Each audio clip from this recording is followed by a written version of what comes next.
Bom dia, boa tarde ou boa noite, senhoras e senhores. Olha eu aqui de novo, eu acabei de chegar, voltei novamente com seu direito à informação. Eu fui ali, mas acabei voltando novamente. Recebe aí o meu abraço, Brasil, me abraça, Brasil.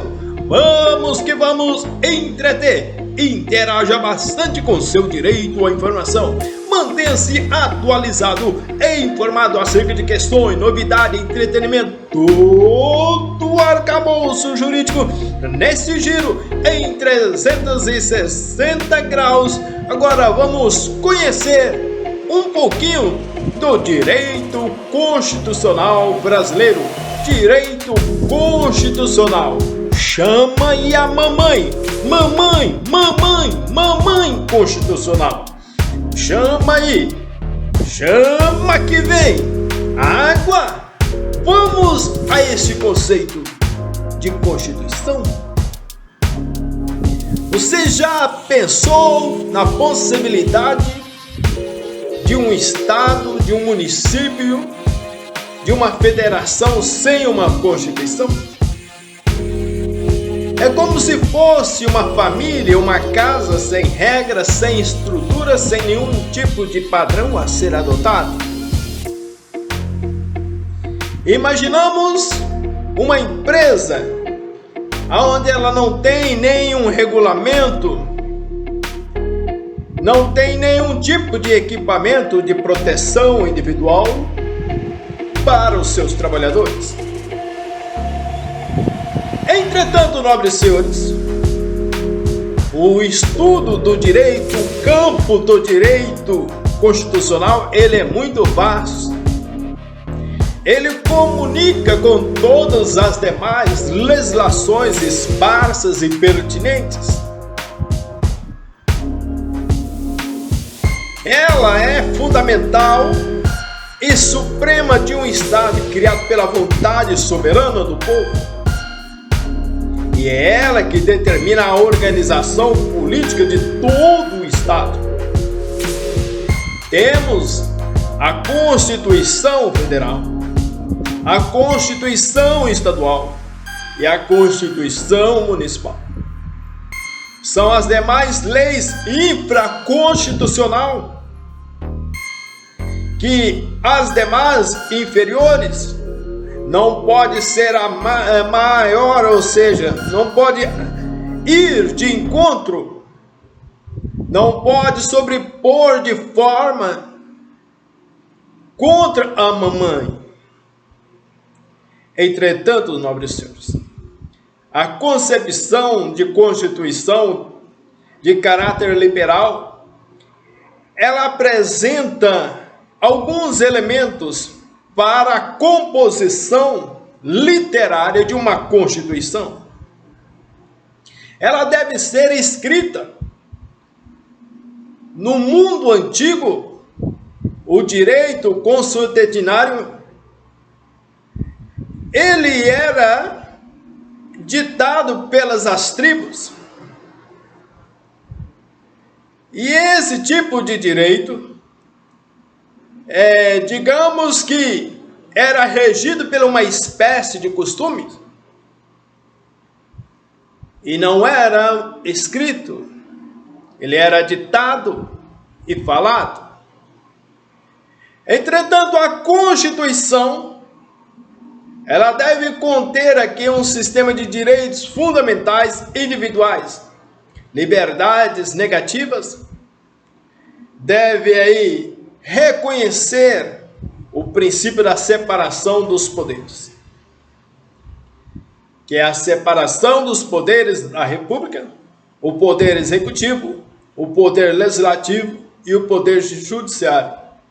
Deve adotar um sistema democrático formal, formalizado, documentado, dentro de um papel escrito, que venha trazer aí uma limitação desse poder coercitivo do Estado. Entretanto, o que dispõe o artigo 16 da Declaração Universal dos Direitos do Homem e do Cidadão toda a sociedade na qual não está assegurada a garantia dos direitos, nem determinado que a separação de poderes não tem Constituição. Imaginamos um mundo destruído por causa não há uma Constituição. Um mundo sem regras, sem normas, sem princípios, sem direitos. O direito só socorre aqueles que agem, que provocam o poder judiciário. O direito não socorre a quem dorme. E o direito ele vai mudando, mas o povo muda o direito. O sentido sociológico, entretanto, dessa concepção, podemos idealizar que a Constituição é um fato social e não uma norma jurídica. A Constituição real e efetiva de um Estado consiste na soma desses fatores reais de poder que vigoram na sociedade. É um reflexo das relações de poder que coexiste no âmbito de toda a estrutura, de toda a máquina administrativa. Ela pode determinar os seus valores de acordo com um processo determinados para evitar também choques de interesse dos diversos atores envolvidos em todo o elenco. A monarquia, o exército, a aristocracia, os grandes industriais, os banqueiros e também pequenas burguesia e classes operárias, ou seja, o equilíbrio estável entre esses interesses tinha como resultado a Constituição real. Mesmo nas monarquias, na época dos reis, na época dos imperadores do mundo, havia o que? Uma Constituição. Desde a época da Bíblia, havia o que? Uma Constituição. Porque o povo pediu para si o que? Um rei. O rei Saul. E tiveram o rei, e eles tiveram que uma implantação de uma monarquia entre o povo daquela época, entre o povo histórico de Deus. Entretanto, a Constituição escrita jurídica, cuja tarefa é reunir em um texto formal de maneira sistematizada, ela vai compor tudo o que foi determinado em uma Assembleia Constituinte, uma análise perfeita de um equilíbrio social para a mantença da igualdade e da proporcionalidade de cada cidadão brasileiro. E será eficaz e duradouro caso vá refletir o que representantes do povo no legislativo vai trazer o que? Uma consistência plena de correspondência entre a Constituição escrita e os fatores reais desse poder. Estaremos diante de uma situação ideal. Entretanto, o sentido político, outra concepção de Constituição, é que devemos conhecer a preconizada a partir da obra da Teoria da Constituição de 1920. Na sua visão, a Constituição seria fruto da vontade do povo, titular do poder constituinte.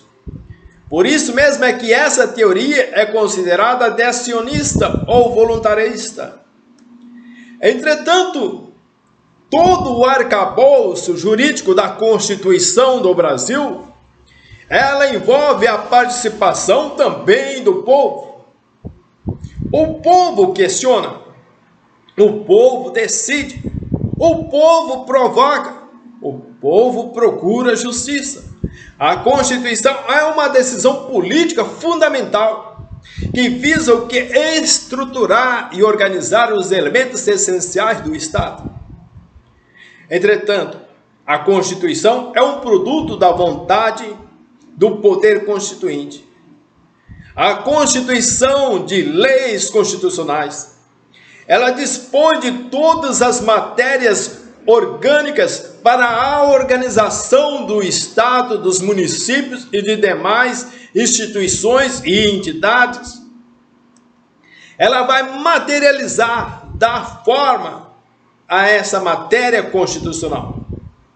O sentido jurídico dessa norma pura é qualquer consideração, ela é fruto de um produto sociológico, político, filosófico, acadêmico, toda a estrutura deste contingente é servir da Constituição como um método, como um manual para estruturar valores para uma sociedade soberana. Sua validade não se apoia na realidade simplesmente social do Estado.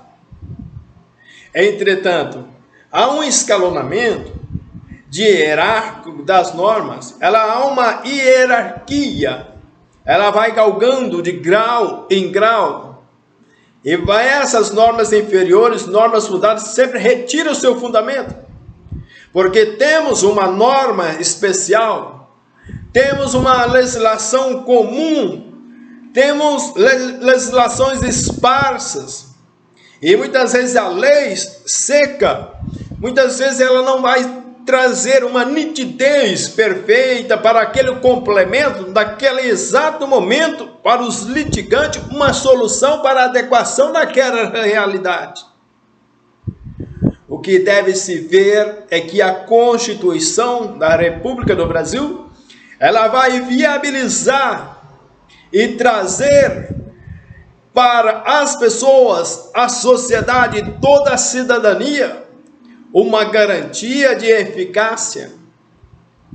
Ela não retira o direito, mas ela compõe e faz com que o direito seja alcançado a todos os níveis de pessoas. O lógico jurídico e o jurídico positivo, por exemplo, é uma norma hipotética fundamental, não real, mas imaginada, por exemplo, que serve como fundamento lógico de validade de Constituição em sentido jurídico positivo. Já o sentido da Constituição é uma norma positiva, suprema, que serve para regulamentar a criação de todas as outras. Como podemos viver sem uma Constituição? Não temos como viver sem uma Constituição. Assim como existe a Constituição de cada organização, de uma empresa, uma Constituição interna, os seus valores e formalidades internas, existe uma Constituição também suprema para reger o que era a soberania e o direito de todos os cidadãos brasileiros. Entretanto, senhores, apesar que o sentido cultural dessa Constituição, o direito não é real, uma vez que os seres reais pertencem à natureza, como uma pedra ou um rio, por exemplo. Podemos tratar que a relação de igualdade, diferença, metade, nem de uma quantidade ou figura matemática, números, formas geométricas ou de uma essência, pois os seres ideais são imutáveis. Como podemos imaginar, quando tratamos de igualdade, do princípio da isonomia, você já imaginou se somos os 5 dedos das mãos são iguais? Mas a Constituição lá reza, lá prima essa parte que todos são iguais, perante toda a lei, perante a lei. Entretanto, senhores, a Constituição no Brasil, ela vai condicionar pela cultura do povo. Então a Constituição faz parte da cultura do povo. é uma pirâmide que foi concebida pelo jurista austríaco para fundamentar o que a sua teoria, baseada na ideia de que as normas jurídicas inferiores, normas fundadas, retiram o seu fundamento de validade das normas jurídicas.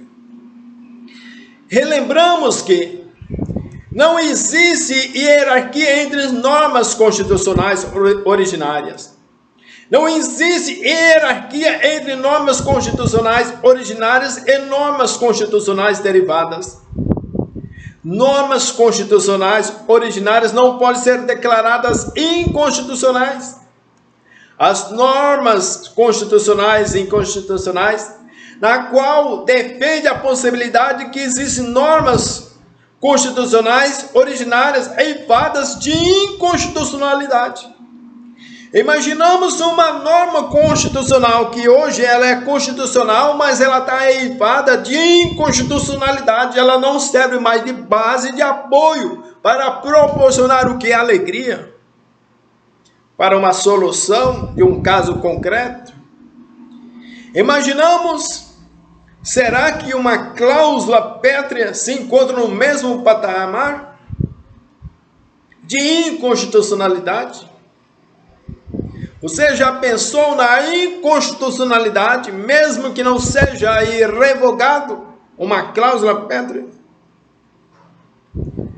Entretanto, nesse giro relacionado aos tratados, convenções internacionais de direito aprovado em cada casa do Congresso Nacional, Câmara dos Deputados e Senado Federal em 2 turnos, por 3/5 de votos dos seus respectivos membros, passam a ser equivalentes a emendas constitucionais.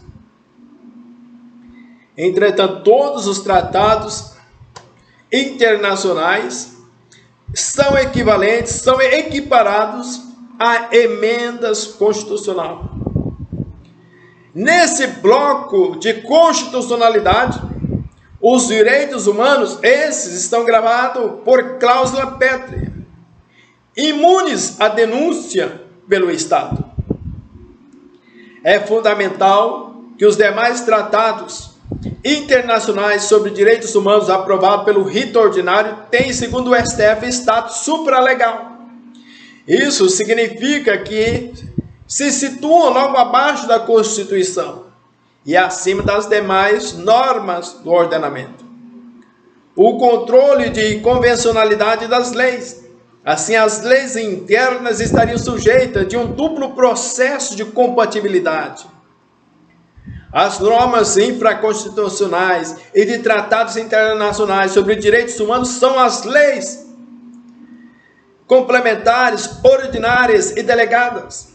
As medidas provisórias, os decretos legislativos, são aqui, eu diria, as leis que são infraconstitucionais. As resoluções legislativas, os tratados internacionais em geral, são infraconstitucionais. Entretanto, mais incorporado no ordenamento jurídico, claro, que serve de cerne, que serve de alimento para que possa haver uma adequação e razoabilidade para a interpretação de um texto de origem seca, que seja mais expansivo, mais amplo. Não possui hierarquia entre si. Não há um escalonamento de hierarquia. As leis federais, estaduais, distritais e municipais possuem o mesmo grau hierárquico. Não será resolvido por um critério hierárquico. A solução dependerá o que? De repartição constitucional de competência. Cada um tem a sua competência. Competência municipal, competência estadual, federal, distrital. Essas são as competências que sofrem essa divisão. Entretanto, senhor, existe hierarquia entre Constituição, as constituições estaduais e as leis orgânicas do município? Existe agora hierarquia? entre as constituições estaduais e as leis orgânicas dos municípios? Sim. A Constituição Federal está num patamar superior das constituições estaduais, que por sua vez são em hierarquias superiores às leis orgânicas do município e outras existenciais. As leis complementares, apesar de serem aprovadas por um procedimento mais dificultoso, têm o mesmo nível hierárquico das leis ordinárias. O que diferencia ambas tem campos de atuação diversos, ou seja, matéria, conteúdo é diferente. As leis complementares podem tratar de tema reservado às leis ordinárias. Esse entendimento deriva da ótica de que quem pode mais, pode menos. Entretanto, exige a lei ordinária cuja aprovação é mais simples para tratar de determinados assuntos. Não há óbvio que uma lei complementar regule o tema. As leis ordinárias não podem tratar de tema reservado às leis complementares. Os regimentos dos tribunais do Poder Judiciário são normas primárias, equiparadas hierarquicamente, de acordo com a hierarquia, as leis ordinárias. Na mesma situação encontram-se as resoluções do Conselho Nacional do Ministério Público e do Conselho Nacional de Justiça. E os regimentos das casas legislativas? O Senado e Câmara dos Deputados, por constituírem resoluções legislativas, também são considerados normas primárias, equiparados hierarquicamente às leis ordinárias. Finalmente, as normas infraconstitucionais, elas são normas secundárias. Tenha bastante cuidado para não confundir decretos autônomos, normas primárias equiparadas a leis, com os decretos regulamentares, normas secundárias infralegais. Entretanto, senhor, entendemos que a Constituição, emendas constitucionais e tratados internacionais sobre direitos humanos aprovados como emendas constitucionais, outros tratados internacionais sobre direitos humanos, leis complementares ordinárias e delegadas, medidas provisórias, decretos legislativos e resoluções legislativas, tratados internacionais em geral e decretos autônomos. Até o próximo vídeo.